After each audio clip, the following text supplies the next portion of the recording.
Hello and welcome to day 11 of our self-love month. Today we're going to start talking about stopping comparing yourself with others, right? If comparing yourself is how you evaluate your self-worth, you are always going to be on the losing side. It's a downhill spiral, all right? Because you cannot reach a place in your business and your life where you're always better than someone else. All right. And if you are trying to be one, it's not good for humanity. We need to share those opportunities for being the best around. But seriously, the world is made that we are all full of different gifts and talents, strengths and weaknesses. And it is not normal. It's not ideal. It's not possible to actually be the best in every area of life. And so if you're like me, and I'm sure pretty much everybody you know, it's a really easy trick to fall into of comparing yourself to other people, and comparison theory is well published. Why do we do it? We can use it for growth and motivation. We can get inspired by other people. It can encourage us to really step up, but it can also make us spiral into periods of self-doubt, and that's not healthy. So let's look at 3 different ways of why we should stop comparing ourselves to others. First of all, it's damaging to your sense of self. All right. Even Mark Twain said comparison is the death of joy.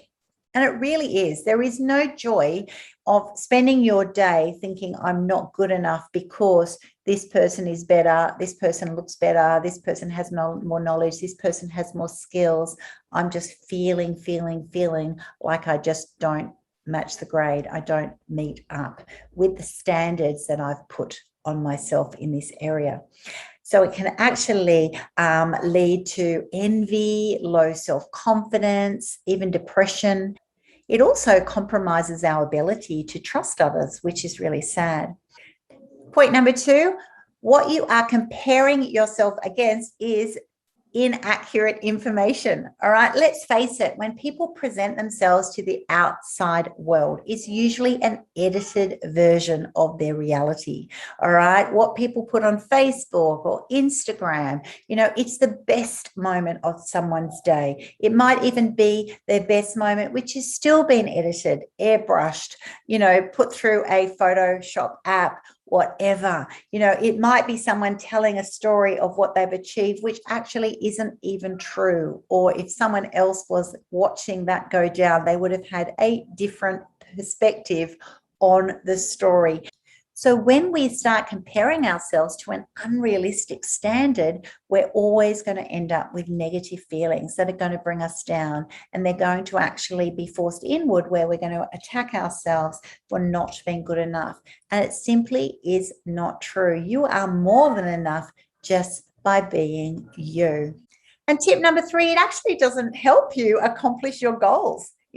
Thinking about how someone else is better looking, more knowledgeable, more capable, quicker, faster, the drill. All right. That doesn't actually help you achieve anything in your own instance. All right. So spending that time is actually going to, besides all the negative impact it puts into your mind, it actually just is a distraction. By being hard on ourselves actually zaps our motivation. It decreases our goal completion and capacity.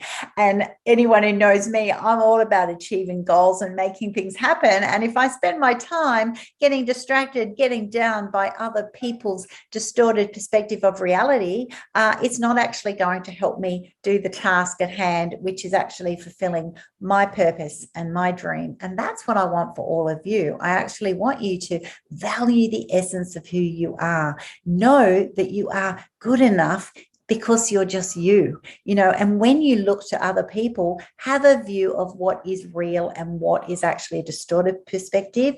If someone is real and authentic and you can be motivated in a positive way, well, I'm all in for that.